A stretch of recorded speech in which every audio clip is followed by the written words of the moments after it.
Und das ist unsere neueste Kampagne, Vanishing über Skiorte, also Vergrößerung von der Wildnis, Vergrößerung von Skiorten und was ist gut, nicht gut und wie wir das anschauen. Der Film ist 18 Minuten und dann nachher haben wir so eine Sprache mit Jan Gurke von Pro Natura, Nicola Bornstein von Protector Winter Streets und Linda Sjobo, sie hat ein Buch geschrieben, Unwegsam. Wir dann nachher fragen, ob wir machen es in Deutsch oder Englisch. Jetzt habe ich es in Deutsch geredet, aber ich weiß es, ja, eigentlich ist Zermatt Multilanguage. Und was ist die bessere Sprache? Wir können es machen, wir können es auch switchen. We can go every language. Französisch auch. Ja, ist Event. Okay. Hallo. Hallo.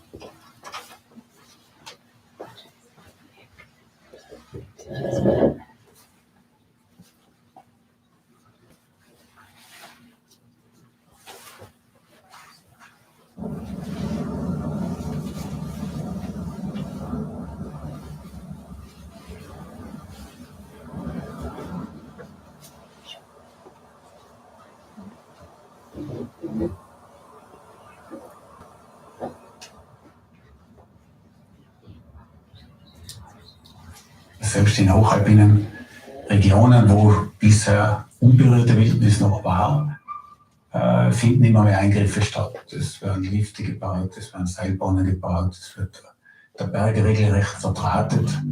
Viele dieser Prozesse sind unumkehrbar. Und das macht uns Angst.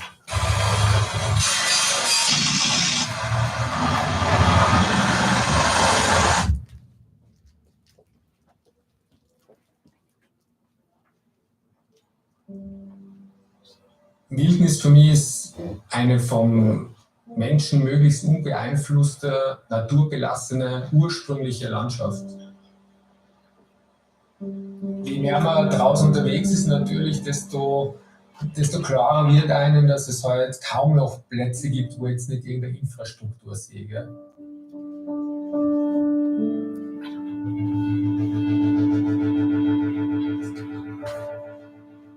In so einem leeren Skigebiet zu stehen, fühlt sich an wie ein verlassener Ort, irgendwie ein toter Ort, so ein bisschen, wie wenn es dann nicht hingehört.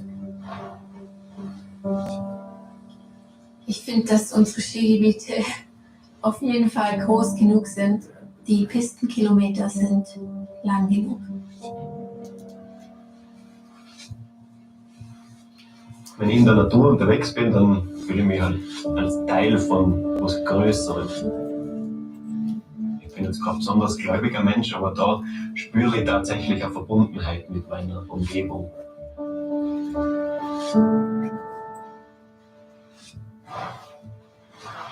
Da in diesem Bereich sollen 2 Gletscherskigebiete zusammengeschlossen werden, mit dem Ziel, das größte Gletscherskigebiet Europas zu schaffen.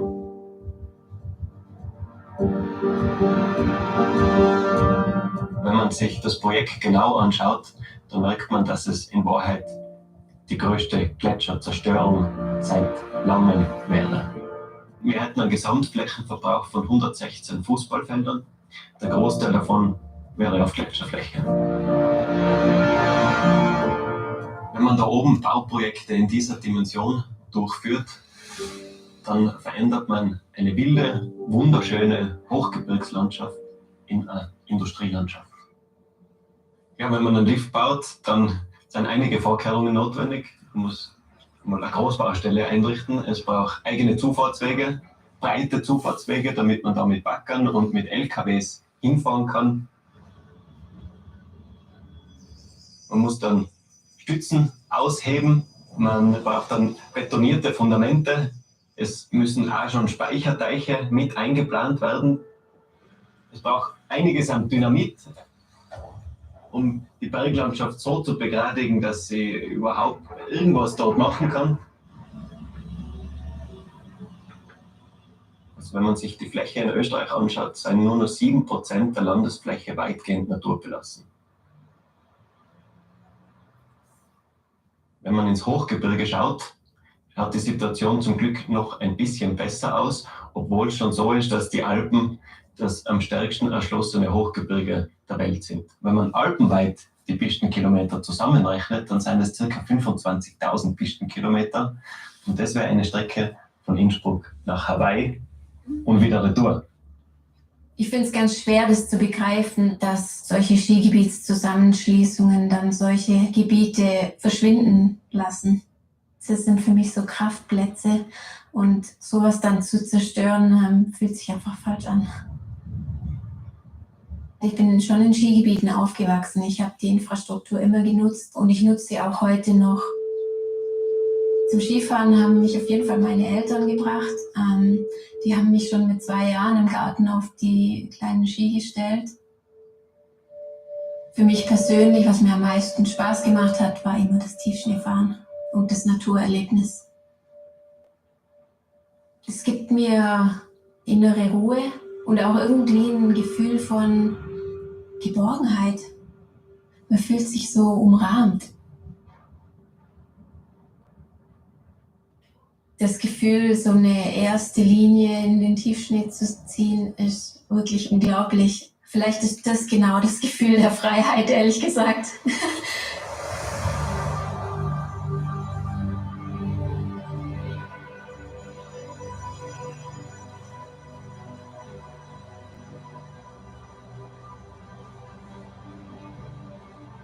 Das fühlt sich ja schwerelos an und einfach und ganz natürlich irgendwie. Das Gelände gibt mir vor, wo ich fahren will. Ja, ich glaube, das ist Freiheit.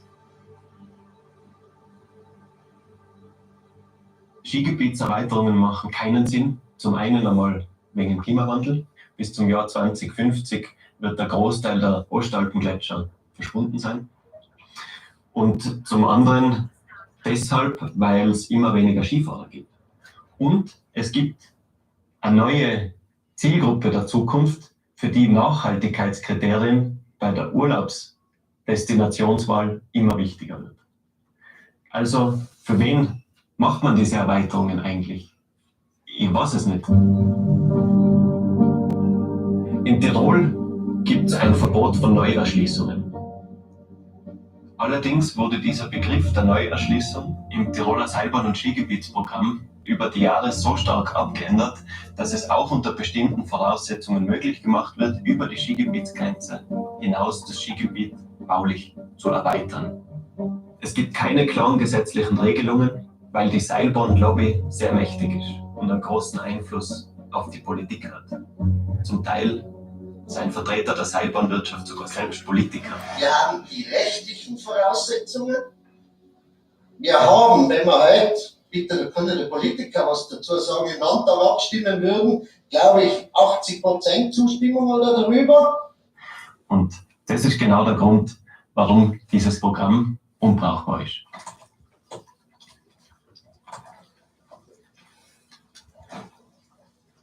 Mein Name ist Birgit Sattler, ich arbeite als Limnologin an der Uni Innsbruck am Institut für Ökologie und meine Leidenschaft ist im Prinzip Leben im Eis.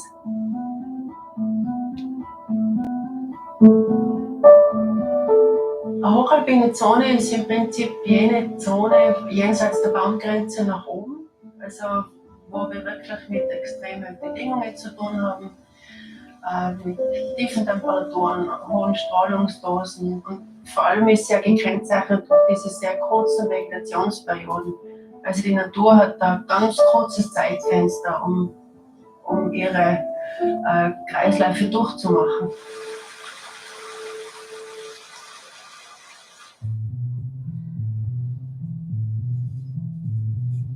Es ist ein lebendiges Ökosystem, das eigentlich auch kaum bekannt ist, aber wenn man gerade 1 Milliliter Schmelzwasser sich anschaut von Schnee und Eis, da findet man Millionen von Bakterien, Algen, Pilze, also Kleinstlebewesen, die wirklich auch essentiell sind dann für weitere Nahrungsketten. Das ist eben hochsensibel.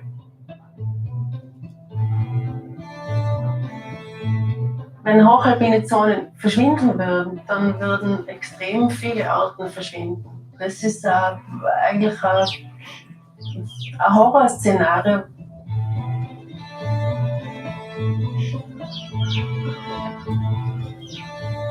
Verantwortlich sind zweierlei Faktoren. Das eine ist eben der Klimawandel, das andere ist definitiv der Mensch in weiterer Folge durch die Erschließung von den hochalpinen Zonen. Jede Erschließung auf einem Gletscher ist für uns ein riesengroßer Einschnitt, auch in diesen Lebensraum. Wenn man sich einen Gletscher im Sommer anschaut mit Baustellen, das tut weh. Also nicht nur mir, die am Gletscher arbeiten, sondern ich glaube, das tut jedem in der Seele weh, sowas zu sehen. Es sind wirklich Narben in der Landschaft, die sich so schnell nicht regenerieren.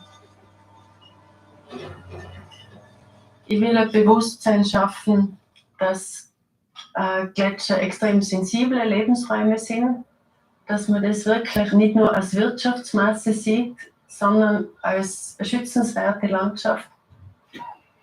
Von den Skigebieten würde ich mir wünschen, dass sie andere Perspektiven sehen für den Tourismus, um das eben als großes Potenzial zu sehen, dass man davon auch profitieren kann, ohne es auszubeuten, dass es ein Miteinander ist und nicht gegeneinander, gegen diese Landschaft.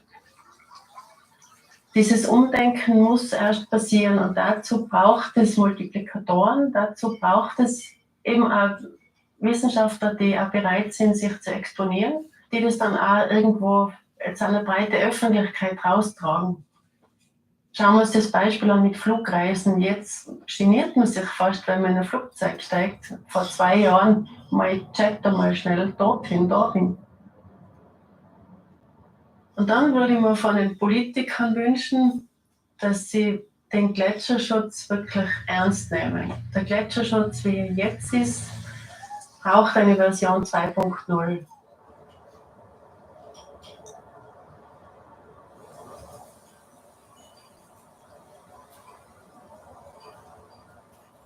Also so eine hochalpine Zone für mich ist attraktiv, weil es da halt naturgemäß Schnee gibt und dann, weil es bei uns einfach die letzten naturbelassenen, unerschlossenen Räume halt auch sind.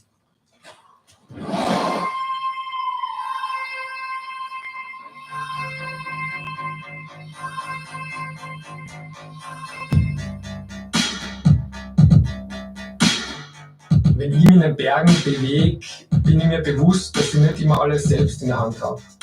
Die Gegebenheiten in den Bergen sind, wie sie sind und ich muss mich ihnen anpassen. Für mich sind die naturbelassenen Freiräume unverzichtbar, nicht zuletzt auch als Ausgleich in unserer sich immer schneller drehenden Welt.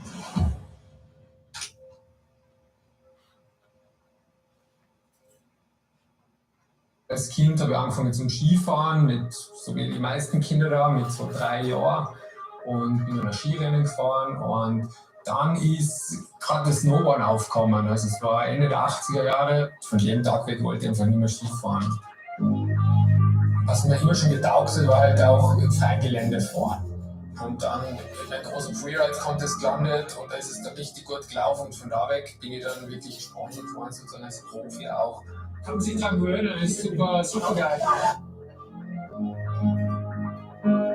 Skigebiete, die haben das ermöglicht, was ich jetzt mache. Also ich bin ja mit Skigebieten groß geworden und jetzt genieße und nutze das da gerne in unserem Skigebiet hinterm Haus mit unserer Tochter zum Beispiel. Seitdem ich Vater geworden bin, ist es natürlich, da macht man sich dann halt schon mehr Gedanken auch über das, was die nächste Generation noch haben wird. Also so genießen, wie wir das heute da genießen oder wie ich das heute da genieße, das wird die Lilith einfach nicht mehr können. Gell? Das wird einfach nicht mehr da sein. Und wenn es mal weg ist, ist es für immer weg. Und das ist schon nochmal eine Motivation, dass man einfach was tut, wo man dran denkt, dass das einfach wichtig ist. Ja? Und dass man sagt, na, da unterschreibe ich jetzt oder da versuche ich irgendwas dagegen in Bewegung zu setzen, weil natürlich einem das mehr emotionaler betrifft, wenn es dann auch um die Zukunft der eigenen Kinder geht.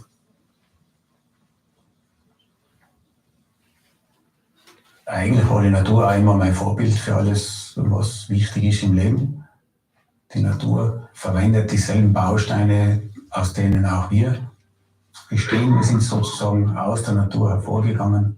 Und ich glaube, das ist mit der Grund, warum wir uns so verbunden fühlen, auch wenn wir es oft nicht bewusst wahrnehmen.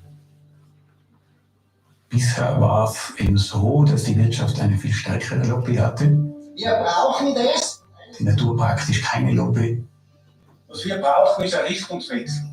Nicht immer noch mehr, immer größer, immer weiter. Wir brauchen einen nachhaltigen Umgang, auch im Interesse der nächsten Generation. Zurzeit verdienen die am meisten Natur kaputt machen. Und das muss sich ändern. Information, das ist immer der erste Schritt bei einer Initiative. Der zweite Schritt ist, dass es gelingen muss, die Leute zu motivieren, ihnen klarzumachen, was auf dem Spiel steht. Und der dritte Schritt ist dann, die Leute zu mobilisieren. Und auch das ist uns gelungen.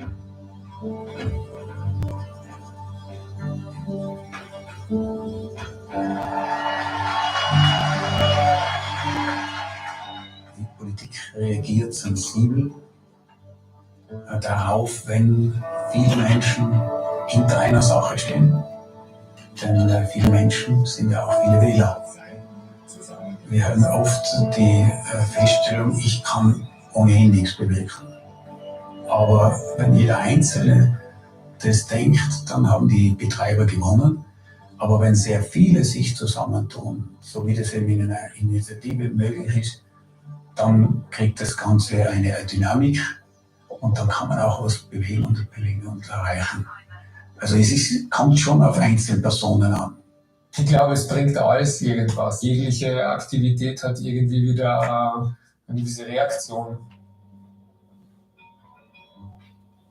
Heutzutage gibt es ja dann zum Glück sehr aktive Menschen, die ja auch dann Petitionen ins Leben rufen, die man einfach unterschreiben kann. Das ist mal so die erste Grundverantwortung, die man übernehmen kann. Und dann kann man natürlich mit Freunden und Bekannten drüber reden, vielleicht sogar mal in einem größeren Rahmen drüber reden und einfach dieses Thema, das uns selber wichtig ist, da präsent zu machen.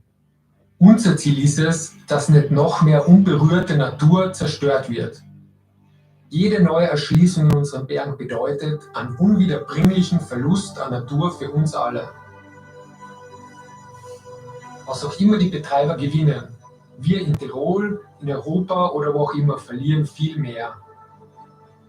Eine weitere metastasierende Ausbreitung von Infrastruktur in unseren Bergen muss unbedingt gestoppt werden, wenn wir wollen, dass unsere Kinder und Enkelkinder auch noch diese Bergwildnis genießen dürfen.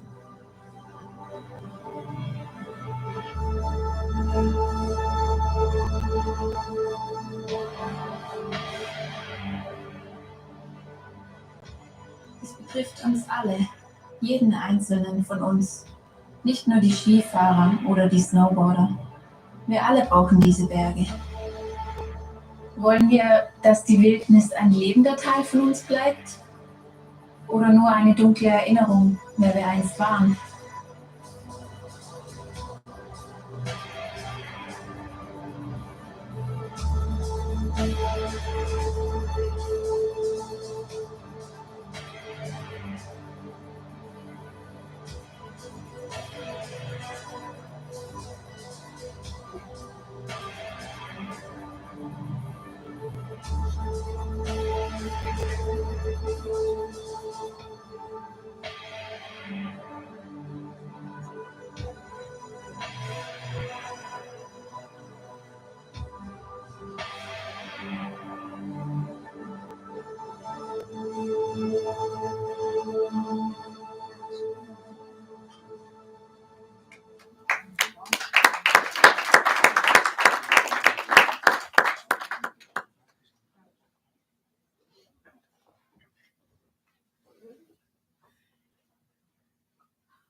Soll ich Englisch oder Deutsch? Machen wir ein Vote.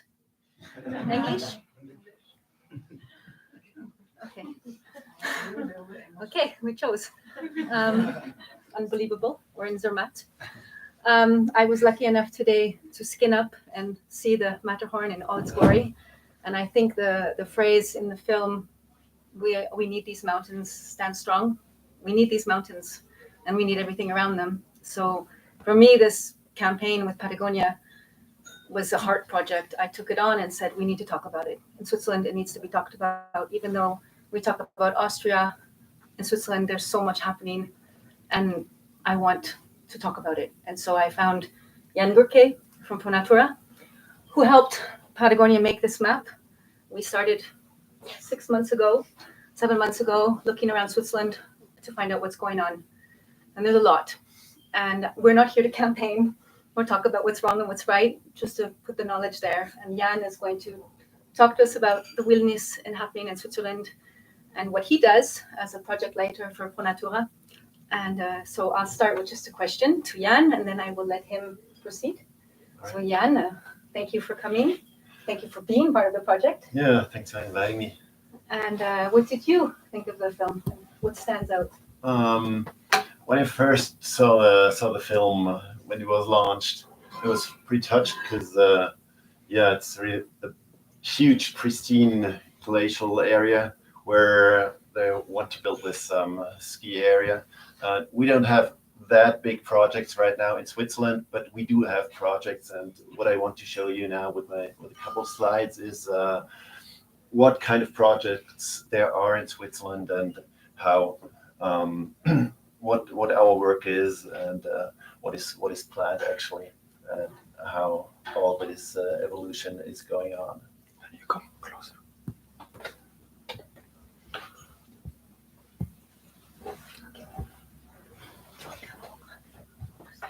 Okay. Next slide. Okay, this is a map, wilderness map of Switzerland that we did with the VSL and Mountain Wilderness 2 years ago. And the dark blue patches here are wilderness areas, and the light blue patches here in the Jura area are not as wild. And if you have a look at the plateau at the Mittelland, there's practically no wilderness left. And it looks like there is a lot of wilderness left here in Switzerland, but the problem is it is not protected actually. So what can happen is that there are some projects and these landscapes are not wild anymore in a couple of years. If you look at this here, what we're talking about is actually this column here, where I guess most of us here are people who are mountain people, outdoor people who love to go outdoors. This is the wilderness area that's not protected. It's where we're moving with our touring skis and go climbing, whatever. And what we have over here is protected wilderness. And over there, this is other protected areas that are not wilderness, but like cultural areas. And if you look at the dotted line here, we've got this column here, and this is where all the tourism, the intense tourism takes place. And the dotted line means this is not a borderline, and there's quite a big danger that all these touristic infrastructure might move into the natural habitat of animals, plants, and our playground. Well, there's a lot of media coverage in the last couple of months. This here is the example of Zermatt, Klein Matterhorn, and this is only just one example where there are big projects in the Alps. If you look at these numbers here, these are the numbers for this season. The planned infrastructures. Actually, we got to say these are mostly not new infrastructures, but infrastructure mostly that is rebuilt. But the capacity, the transport capacity, is mostly much higher than it is with the old infrastructure. And if you look at what's planned overall, these numbers are quite impressive, I think. If you look at what happens in Austria, what happens in Switzerland, we haven't got one big project here, but there are lots of infrastructure projects. This is the evolution of the transport capacity in the last 30 years. It goes up and up and up. And the next slide shows the number of skier days in Switzerland, and that goes down. That's what they said in the movie already. And I think that should make us think if it's worth building these projects and building on wilderness land in areas which are not used up to now. And if you look at the summer and the winter tourism, this year is winter tourism. It's almost the same for the last 10, 15 years. Besides, summer tourism goes up and up and up. And next slide, please. If you look at these landscapes here, I think if you come here in summer, if you want to go hiking, if you want to go mountain biking, whatever, it's not what is that attractive. So it has always a backside. If you build infrastructure, you always destroy something. I want to show you one of the bigger projects in Switzerland. It's they want to link 3 ski resorts. Here is Titlis, the big ski resort from Engelberg. Here is Melchsefrot and Hasliberg. And the green lines here are new lifts and cable cars. So they've got different projects here, either this one or that one, and then either this one here or that one here. And actually, this area here is pretty wild still. And they had this idea about 15, 20 years, almost 20 years ago. And this here is a big protected area. This here is a big Wildruhezone. I don't know how that's called in English.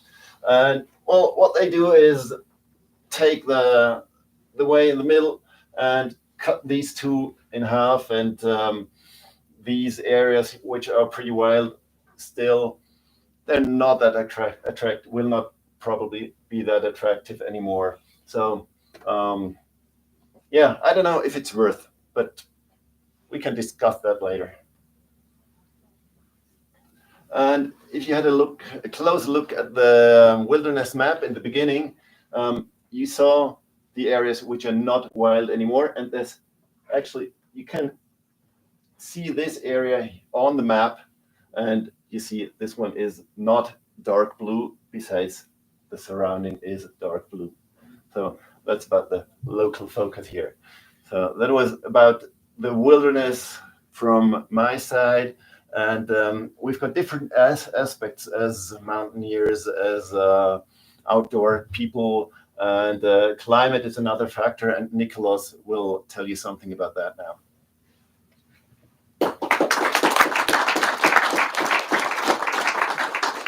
Yeah, thank you, Jan. Hi, everyone. My name is Nicholas. I come from the organization Protect Our Winters. I'm not sure how many know us. I'll maybe say a couple of words. I didn't bring any slides. I'll try to make it a bit quicker so that we can move on sort of and have a discussion with everybody. Yeah, Jan talked a lot about what it means to have wilderness, or how we are using wilderness, how we are, what's at stake. I think that's one of the questions. Here at Protect Our Winters, we talk less about wilderness, but you talk about what we love and why it's worth protecting what we love. And I was talking to Jan before, and we sort of said there's 2 aspects of protection. There's sort of this aspect that we just heard here, but we're also talking about climate change. And I think it's needless to say that we're also losing something with climate change, something that's dear to us. The ability to go into the mountains, the ability to have consistent snowpack, the ability to have sort of a consistent snow line. For those who follow the the subject a bit. So the snow level has gone up. So in the last 40 to 50 years, the snow level has moved up by about 500 meters. So that's something where we see there's something is happening. And I think for us at Protect Our Winters, we're not really, let's say for us, the important is that we all make some steps. We're trying not to preach. We're trying not to tell you what you have to do in life. I think that's not our approach, but it's more about giving you tools in your, when we talk about transportation, for instance, how we move to the mountains. Right now, we've launched a campaign with 8 ski resorts in Switzerland. So we do work a lot with ski resorts, and they're a natural partner of ours. And with these 8 ski resorts, we try to heighten the awareness for train travel. In Zermatt, it's not such a big issue, I am aware. So maybe at the wrong place to talk about that, but still in Switzerland, in most ski resorts, having a lot of mobilized Individualverkehr, like car traffic is an issue. It's an issue for the climate, but it's also an issue for a lot of the communes that are around the ski resorts because they get clogged up on nice weekends. If you saw in Graubünden, Zurich, that area about 2 weeks ago on a Sunday, I think there was a traffic jam till like 8 in the evening or something, from 4 o'clock till 8 o'clock. So there's stuff I think that we are trying to change at Protect Our Winters, where we try to sort of motivate everyone to make those small steps to help the climate. In the end, I think what our message is that we all are passionate about the mountains. And in Switzerland, it's actually an interesting figure. We have about almost half, or no, a little bit more than half of the Swiss population declares going to the mountains regularly, be it for hiking or skiing or other sports. But it's mostly hiking and skiing. These 2 sports in Switzerland are huge. Hiking is officially the biggest sport in Switzerland, so Wandern. And it's actually interesting because we always say, I think a lot of these people, we all go to the mountains because we love that feeling of beauty, a feeling of freedom, and I think that's really worth protecting. So that's where we try to come in and do something for the climate from sort of a self-interested perspective. We try to use this passion and this in self-interest. I don't want to talk too much about what we do. I think it would maybe be have a discussion afterwards. I hope there's going to be some questions, maybe about us, our work, about the film. Vanessa, do you want to give the word to Linda, or should we quickly open it up before you come with yours? Yeah.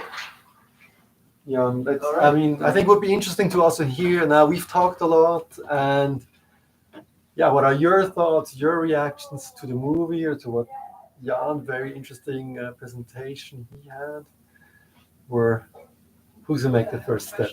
So you said that most ski lifts that are planned to be built are actually not new ski lifts, but improve and make the capacity bigger. Isn't that a good thing, actually, to try to concentrate people, tourists, in one part of the mountain and then let the other parts, people free? Yeah, you're right.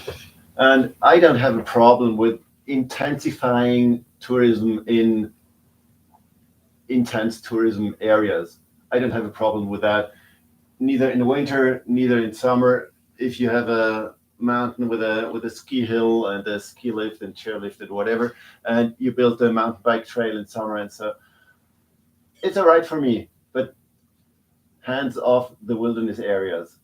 So if you renew a lift, a chairlift, a cable car, whatever, it's all right if it doesn't influence the area around. But the problem is mostly the transport capacity goes so much up, and people spread in the areas around, like free riding in winter, mountain biking in summer. So it still has an effect. But you're right. If there's a need for, or if you want to have this like tourism, then it's all right to concentrate it, but leave alone the rest. So I just have a question. So I've studied history, and it's the exact same arguments from 100 years ago, you know, which is great, because I believe in those arguments, but I believe more in not reducing the impact, but regenerating nature. And at one point, you have to come and put hands together and maybe protect your winters. You're working with the resorts to put solutions. But how could Pro Natura protect our winters, regenerate with the actors? Because we cannot kill them. They're there and they bring tourism. And yes, they do their job in a certain way. And reducing their impact will be important, but working with them to regenerate nature gives them also a new potential and will attract more people in the end. So is there programs within your organizations working on regenerative economy and creating value? Because they will listen and they will need help as well to do so. I mean, yeah, totally with you. Just to put things in perspective, as I said before, yeah, we are actually working closely with tourist actors, and we're trying to build bridges. I had an interview yesterday with somebody, also a historian, and he told me tourism makes up 2% of the national GDP. So 2%, which seems like nothing, but it's very emotional. Tourism is very emotional in Switzerland. I would say in Parliament, you get the biggest majorities if you have stuff for tourism, which I think let's not judge what is good or bad. So in an economic perspective, there is not a huge impact of tourism. Maybe nature, that what you're now saying, impact on nature and trying to regenerate. I think there are a lot of initiatives to do something. I know actually that in Zermatt there's a big program for I think it's biodiversity upgrading in summer of the ski slope. So there's stuff like that. What we're doing with the ski resorts for mobility tries to reduce the impact of car travel, of emissions. At the same time, when we talk to tourist actors, be it tourism associations or the ski lift operators, there always seems to be a limit until where you want to go. And it seems that this has not really changed that much in the past. It's very hard to make real progress. I'm going to give you maybe an example that's polarizing, but when you talk about why don't you put up a vegetarian restaurant or that has something like a real measurable impact in emissions, it's every time we get the no. It's like, this is for us a little bit this frustrating part. We feel that there's something that people want to do or they feel they have to do, but often we also see that doesn't go as far as we would wish. So it's kind of hard to give you this perfect answer. Maybe you can add something from your side. Yeah, I've got 2 points. One is from Natura. We discuss a lot with those agencies that want to build new whatever infrastructure, and I think what we need is we need to find ways where we can build those infrastructures if we want them, if we need them, and it needs to be in an area that is interesting for tourists, but then it has still to be in an area where it doesn't affect nature too much. So we've got to find this compromise, and if we can find an area, we can say, all right, build it there, but then on the other hand, make a protected area somewhere close to that, which is an area which is really valuable for fauna, like whatever, and nature. So there's a lot of negotiating, and I think that needs to be done so both sides can find good solutions. This is one point. The other point is climate change, and I personally believe climate change may be a chance for new wilderness in the Alps, because there's going to be a lot of ski areas that's going to close down in the lower elevations.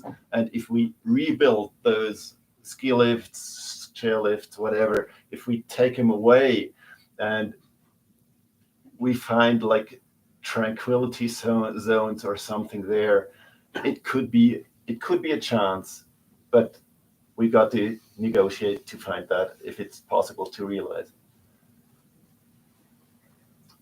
didn't get the 2% you mentioned, Wertschöpfung. Wertschöpfung vom BIP.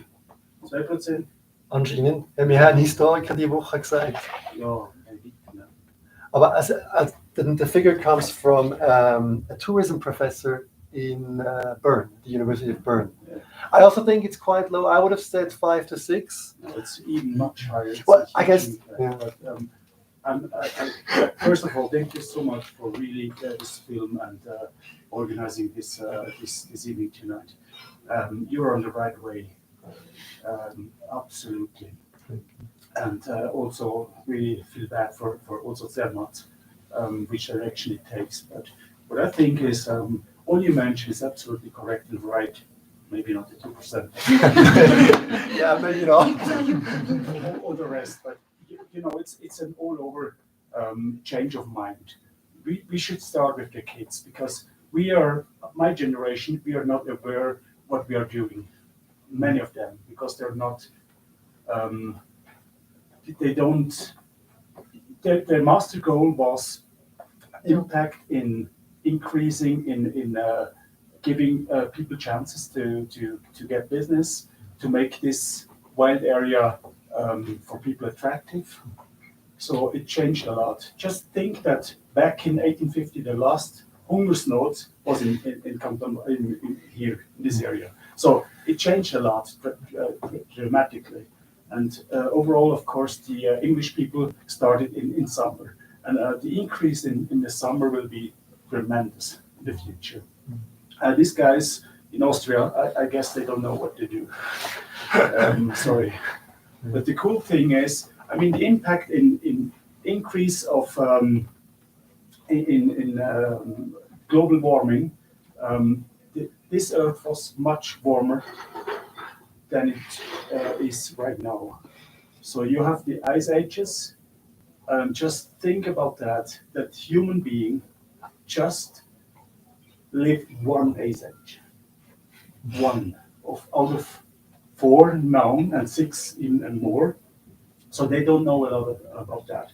What we live right now is just the end of this small little ice age, starting 1550 and ending 1750.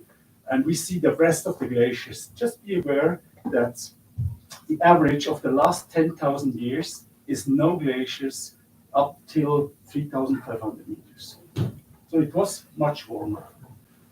But when we see what we destroy in nature, just for fun, it is dramatic. And one day we have to clean all that.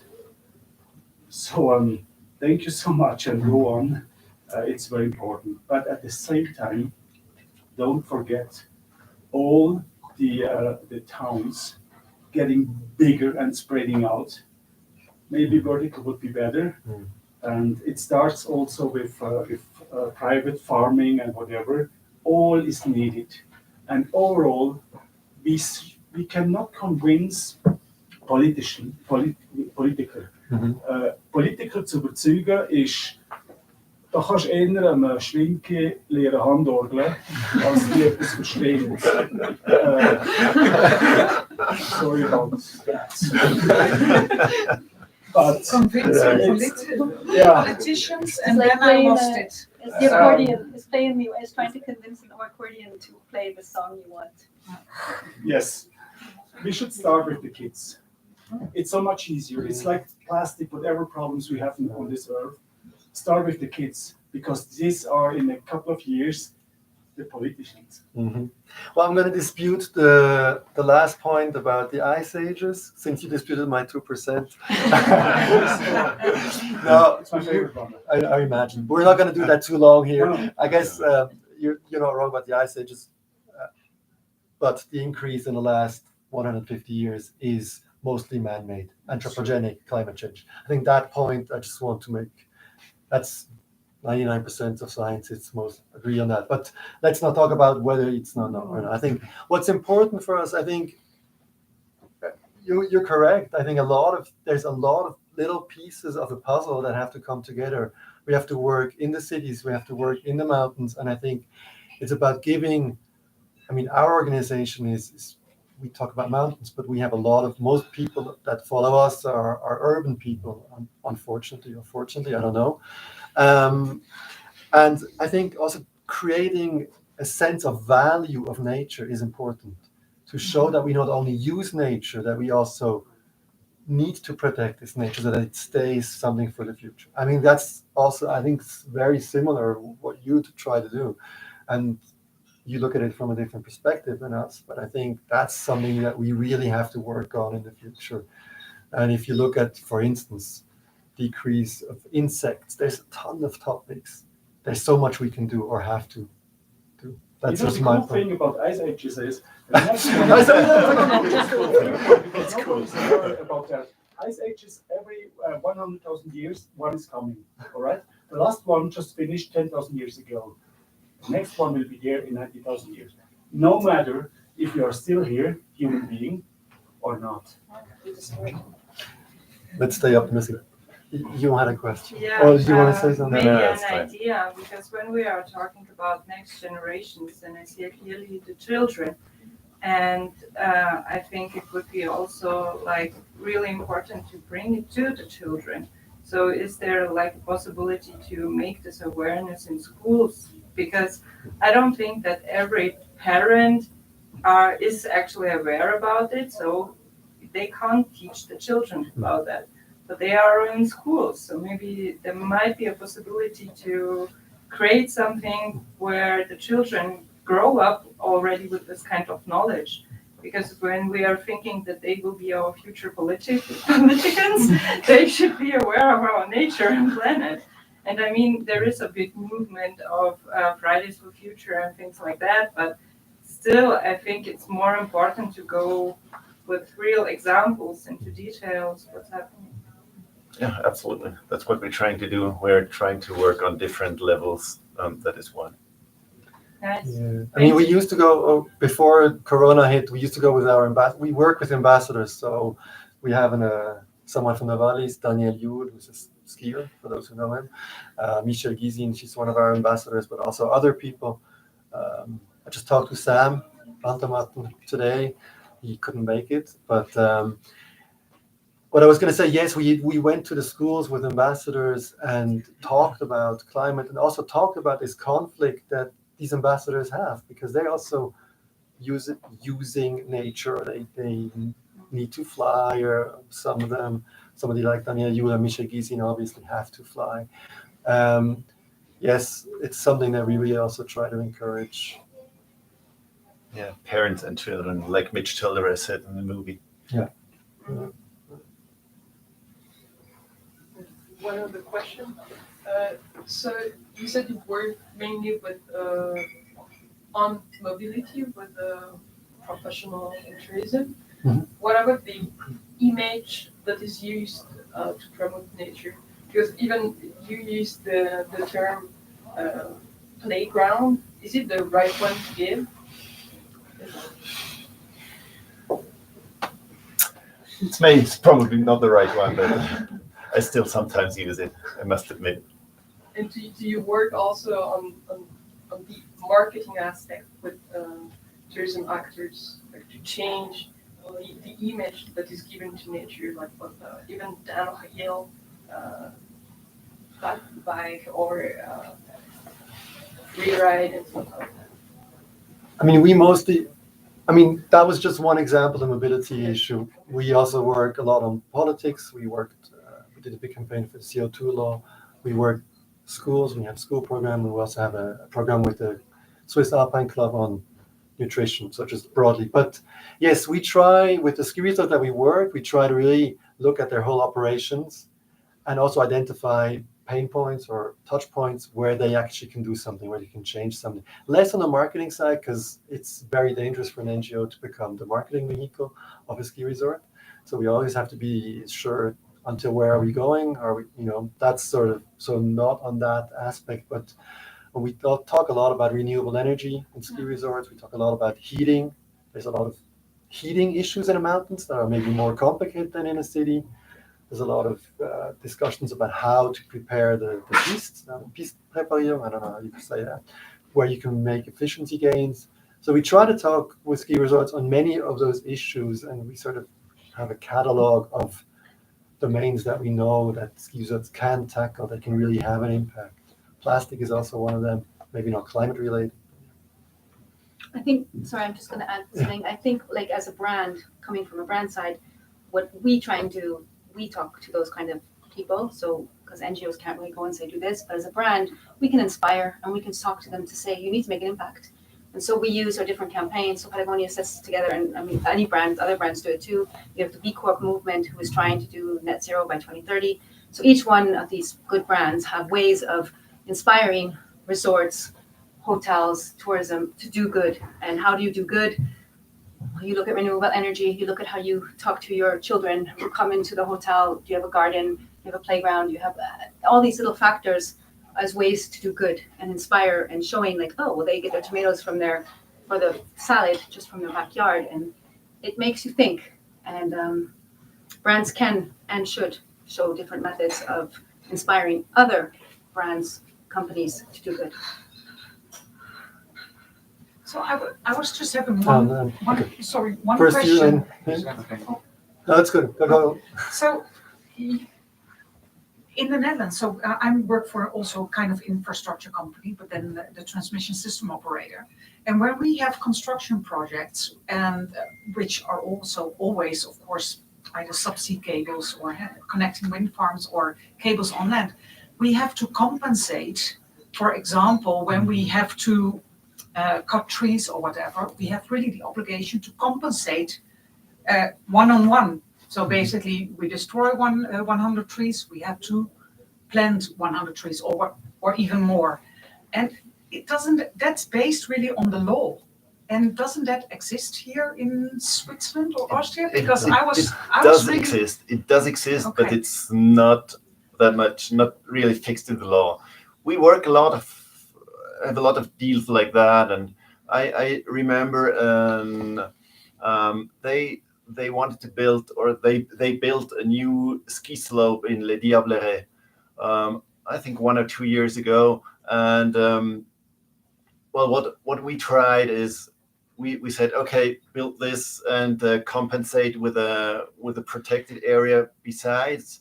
And actually, it was before it was how you say, vor Gericht at the court, and well, we lost. So it happens, but we'll try again. So I worked on the project more on the games. So what happened was that nature had naturally taken over the maps. So when they drew the new, let's say the new place, nature had already come there. So then they deducted what nature had naturally done, and so they reduced what had to be compensated, because the calculations were done without taking into account that nature had already done a path in a certain way, a natural path to come back. So the compensation is a tricky one, because you're doing one-on-one, but then it's not really one-on-one because it takes time to come back. So what we preach is regenerate nature. So you're creating more value than because one-on-one will not work. It's like the net zero campaign is very good, but there's a compensation behind which it's the polluter who pays. So the idea to regenerate is actually needed. So you go beyond the impact that you create, and that's where we should challenge compensation. And we should go beyond compensation. There was a question back there. Yeah, thank you. I didn't see the video presentation, but thank you for what you are doing. And I would say we are living today since 2 years global change. And everything is changing with COVID, with the people, and everybody is ready to change. And how can we not create a value about our landscape? I think the new generation of children, our children, are thinking about, and they follow the adults in what they are doing. And if I think the people, we ask the population about what we want to change, what we want to do, they follow us. And so we can create a new value. We speak a lot of value, but we have to put value, I think so, about forest, about nature, and for the ski areas, that they can measure that they can work with that, and that we can improve all of that. And I think, fun is good, but we have to invest the fun in respect with the mountains and with everything. So, what do you think about that? It's a global change, but we are the start of the change. Everything is changing today. We work at home with teams. For 2 years ago, it was impossible for banks, for medical services, for politicians. We speak about politicians, they never change, but when they have to do, they change. And I think we can change I agree, and I'm just going to say something quickly because Nicola and I will disagree. I agree with you, but then when we go to vote, we don't change. So when we go to vote, so last vote, June 13th, and this is an awful discussion, but when we do go to vote, we don't change. We vote wrong. Why? We vote wrong. Why? Because we are afraid of change. No. So we continue to go the wrong way. No, always the old people go to vote. Yeah, the young don't vote. That's a big point. I don't want to create a... But it's a very heavy topic because it's a... But if you want to change, you have to speak to the young generation. And voting is not cool today. No, voting is not cool. cool. On Sunday or, nothing is cool by voting. And, but it's the only way we can change. Exactly. Yeah. To change, It's... But we have new media today. If we want to change and to have the votes that you ask, we have to use Facebook, and with Facebook we change nothing today because you have a lot of comments about people that are free,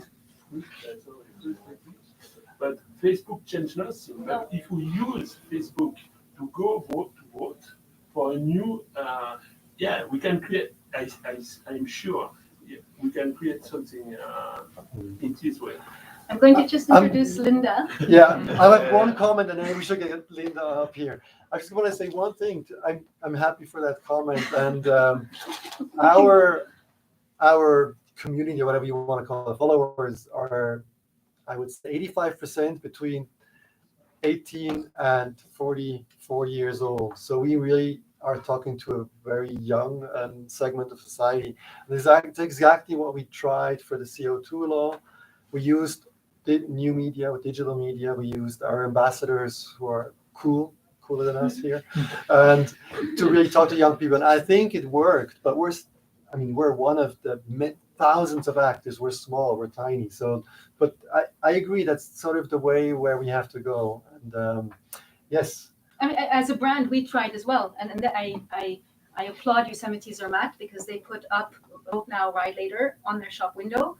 And we had other shops, it was no, like we will not talk about politics, we don't take a stand, we want everyone can shop in our store. Well, good on you, but we don't change. Exactly. Because the new generation bring the change, and the old generation by voting stop the change. And that is where we have to... We're at a standstill. Or give the right of voting to the kids. Yeah. Yeah, it's true. Yes. And they make it very difficult. So to vote, it's a whole procedure to fill in when you turn 18. It's not a simple thing to go and vote. Canton, Zurich is easy. We say you're mature or you're ready to vote after 18, but maybe the kids are the biggest chance to change. And maybe they're more ready in their head. Maybe, The older ones. I think it's unfair to put everything on the next generation. I was going to say that was also one comment. And let's not think they're all just going to make a better place of this world. There's also variety and diversity in every age group, and I think it's important. But there's also a lot of people who don't think like that. So yeah. We brought one final guest with us. So Linda Soko, she's going to do it in German. This is in German. But she has written a book over the past year, Unwegsam, with several other actors in the area in Switzerland. And I'm going to let Linda explain with Jan as well, to tell you about the book. We're just talking about Vietnamese rights. Does everybody have an understanding of German, more or less? She's going to High German.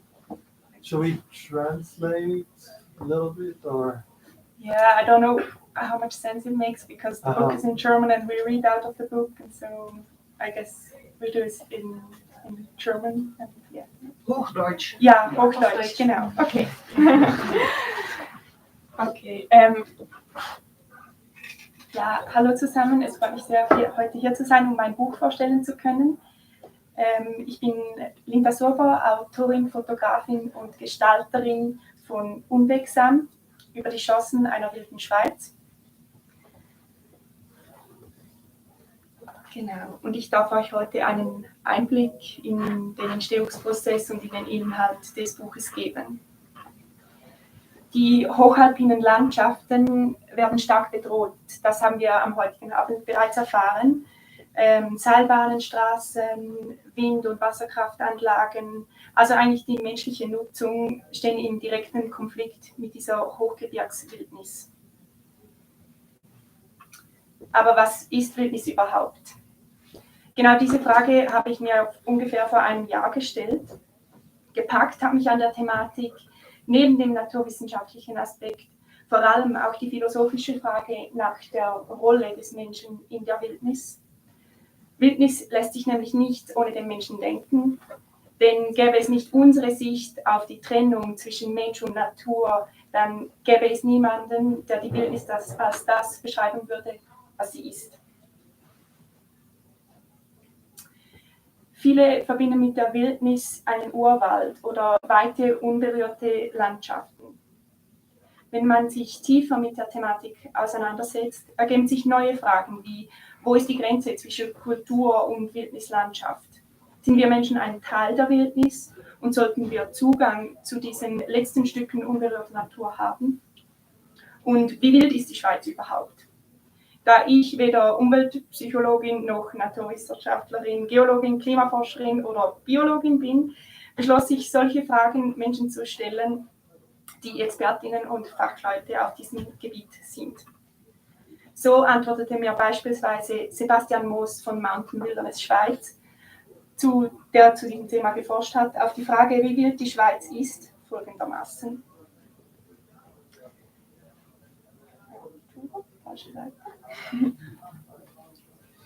Wie wild ist die Schweiz? Es kommt auf die Betrachtung an. Insgesamt ist die Schweiz sehr gut erschlossen und stark besiedelt, weshalb ich persönlich unser Land als nicht sehr wild empfinde. Für mich fühlen sich bestimmte Landstriche, zum Beispiel in Frankreich, ursprünglicher und natürlicher an. Ich denke, dass viele diesen Eindruck teilen. Wir bekommen beispielsweise oft die Rückmeldung, der Jura sei wild.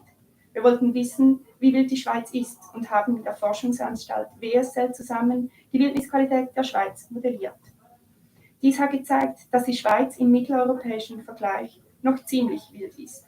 Wissenschaftlich gesehen weisen 17% der Landfläche eine hohe Wildnisqualität auf, weil sie naturnah, abgelegen, kaum erschlossen und wenig genutzt sind, sowie meist in steilem Gelände liegen. Dieser Wert ist in der Schweiz um einiges höher als in vielen unserer Nachbarländer. Die wildesten Räume liegen hauptsächlich im Hochgebirge, wo es noch größere zusammenhängende Flächen gibt, die nicht verbaut sind. Der Jura hat gemäß unserer Modellierung übrigens keine sehr hohe Wildnisqualität, da seine Landschaften oft genutzt und geprägt werden. Das Mittelland konnte sich leider nicht einmal einen Hauch von Wildheit bewahren.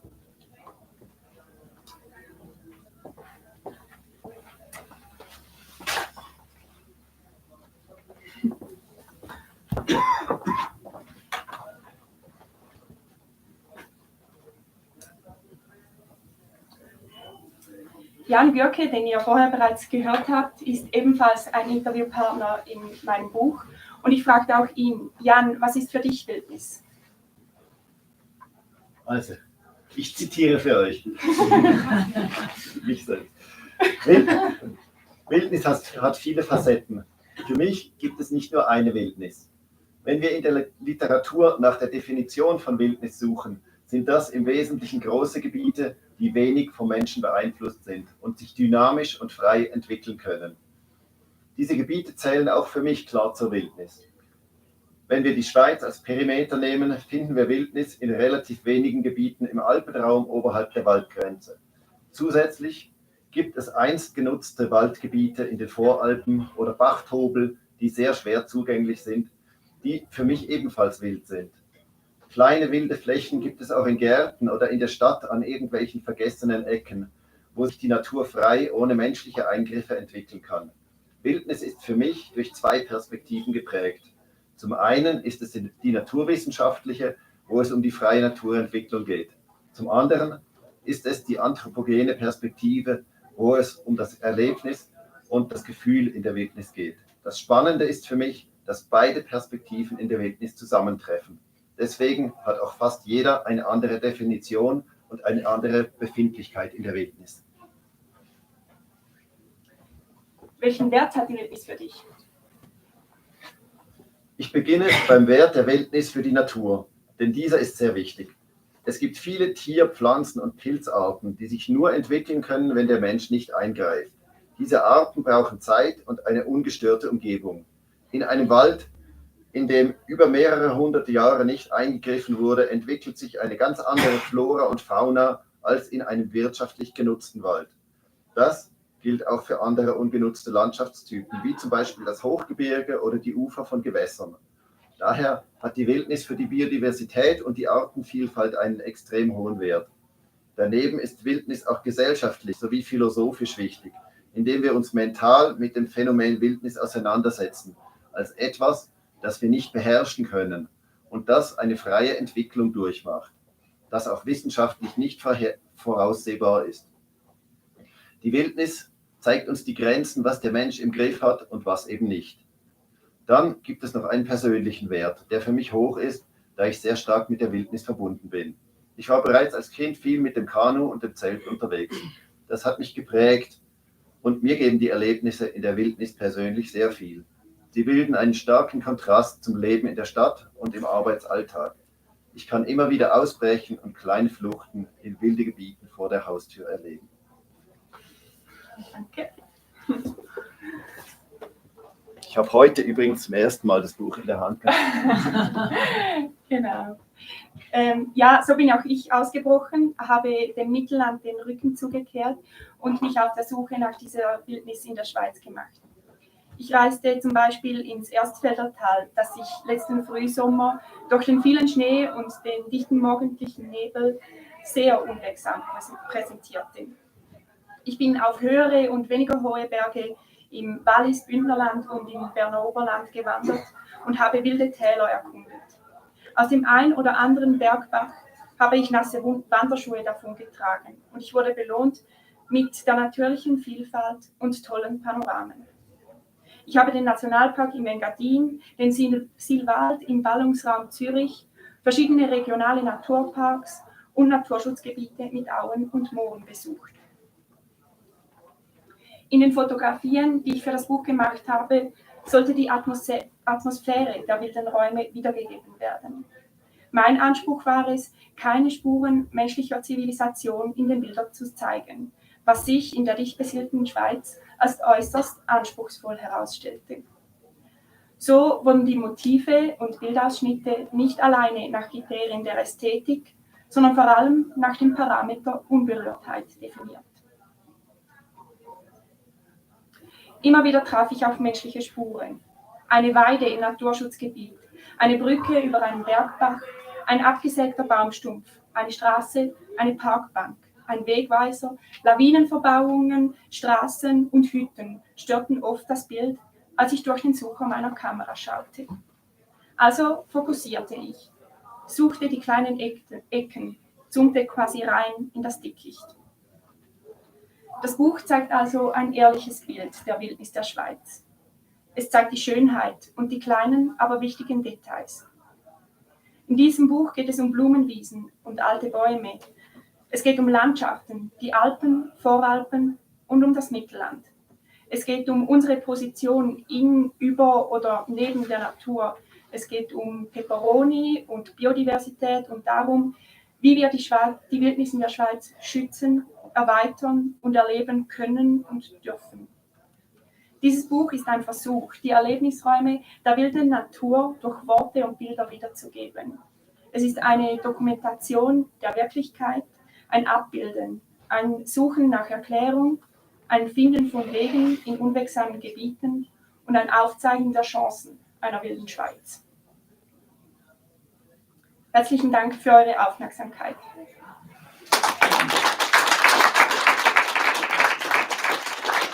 Wie ihr sehen könnt, habe ich ein Exemplar des Buches hier. Das ist der Prototyp. Es kommt direkt aus der Druckproduktion. Die restlichen 799 Exemplare werden gerade gedruckt und gebunden. Offiziell erscheint es im März. Und wenn ihr Interesse habt, dürft ihr natürlich gerne drin rumblättern in diesem Exemplar. Und ihr könnt es auch vorbestellen hier über diesen Talon. Genau, und ich freue mich natürlich, mit euch darüber auszutauschen. Merci.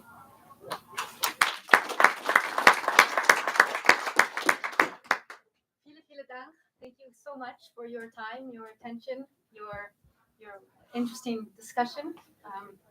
We have more time. We have an apéro, so please join us for a drink. There'll be food on the table too, so it's time you can, if you want to speak to us, you can speak to each other. But we're here for the night. So thank you. And by any chance, Linda will have the books on the 18th of February in Bern. Yeah. So we do have them in Bern. We have our next meeting with other speakers in Transa Bern. So, but thank you. And please, I would say, please discuss, interact, and with Nico, also with Mario, with Sandrine. We're very happy to start the events again. And we don't need to just wait the events. We have a co-working space here, one in Sion. We have people from Sion came up here soon in the Neko village in Indonesia as well.